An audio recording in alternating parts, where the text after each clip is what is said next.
I don't know, but you better calm yourself. Whoa. If you Google child care fraud, as I mentioned earlier, you get about 147 million results. Seriously? Child care fraud. So we're going to be asking, do you have any idea how many millions of dollars are stolen from taxpayers through child care fraud? And there are people out there trying to stop it because it happens. You know that there are people who have been convicted of child care fraud in daycare centers, and they get other people, straw people, to be their liaison and still draw the money? And I'm talking about some bling bling. Oh, I got some stories here.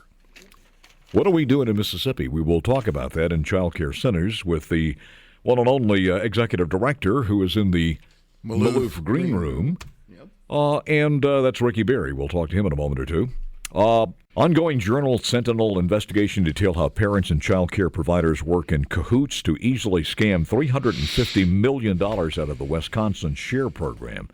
24-year-old child care provider who collected $2.1 million. Taxpayer-funded Wisconsin Shares Program. I could go on and on. I get page after page of this across the country of child care centers that are committing fraud. Now, we've put some things in place here. Can you explain it? Because what are we doing to protect the people of Mississippi? What we're doing is we're using technology.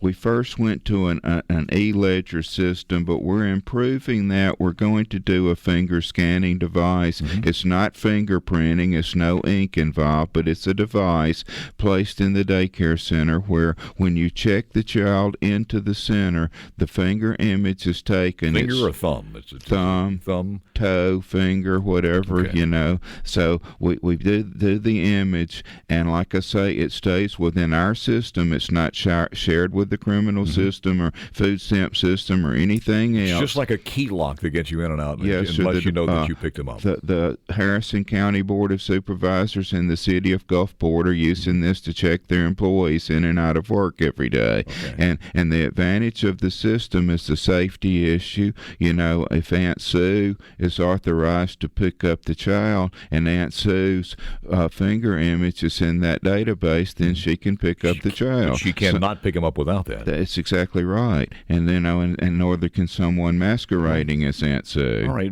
Why is the need for that? What is happening? How are they screwing the taxpayers? And also, when I mention this, other people who really deserve to have kids in there, but you have the abuse, you have right. the funding problem because they can't get in one way or the other, and people are misusing this.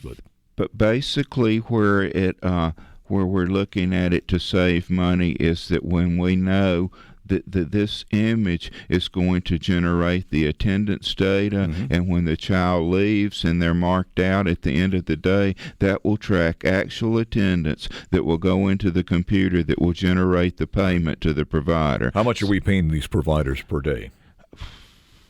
It varies. It varies based on the need. It varies based on the type of quality of care. Mm-hmm. In-home. I didn't bring that information with me, but there's in-home care. The in-home care providers are paid a lower. Center providers, and then we Wait a have. minute, when you say in-home, you're talking about somebody has a child daycare center at their house keeping several kids. Unlicensed okay. Under 5. Not keeping their own kids, but keeping other kids.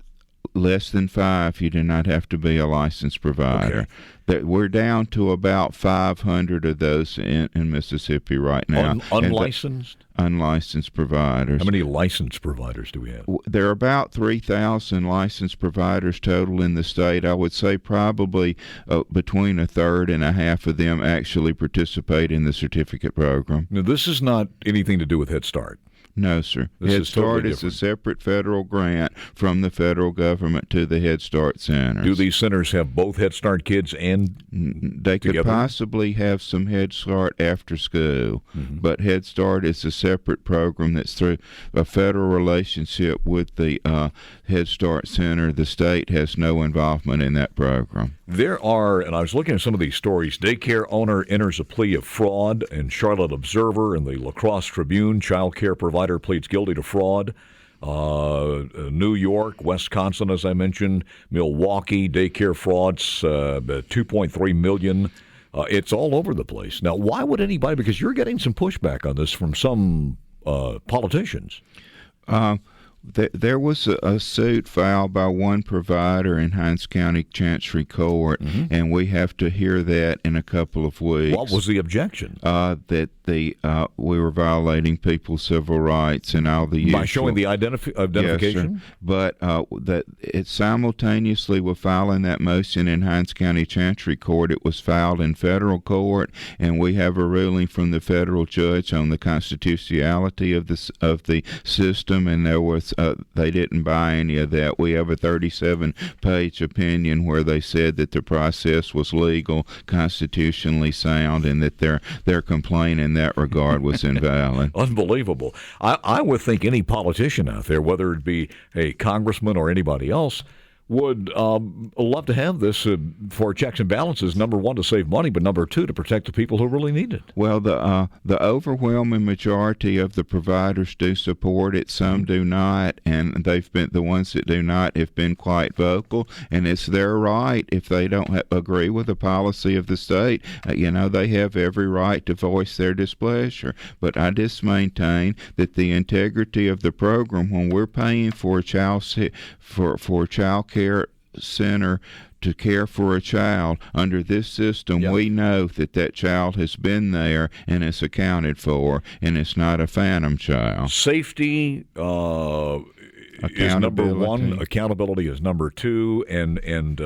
I don't see anything wrong with it. I just another story I hear: 7 city employees and 4 other people arrested by federal authorities Tuesday. Federal charges of bribery and conspiracy, accused of paying and taking bribes to improperly issue city permits to daycare centers, approve vouchers for millions in services that were never provided, and a range of other crimes according to court papers. This is, and in some cases where we have people that you may have, I'm not sure about Mississippi, may have sent this through the adjudication process and kicked these people off. They've gone out and got straw people, maybe some relatives to fill in, and they're still drawing the money. So it's big business across the nation.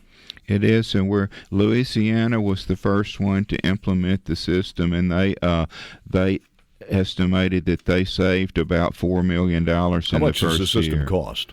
That we're paying Xerox about $1.5 to administer the system per year. $1.5 million per year. Does the center have to buy the fingerprint entry equipment? No, that is provided. It's provided. So there's no cost to them, but the only problem is they've got to put their finger on there to make sure they are who they say they are. And they're paid quicker. They will be paid twice a month rather than the old system when it was once a month. Wait a minute. It's kind of like voter ID. You know you were there, and when you are there, it's like a time. It's like a punch clock too. You know exactly how long they were there.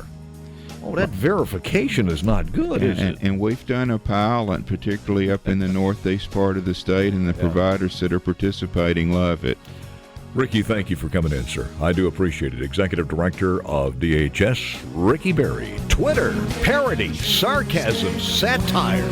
Next.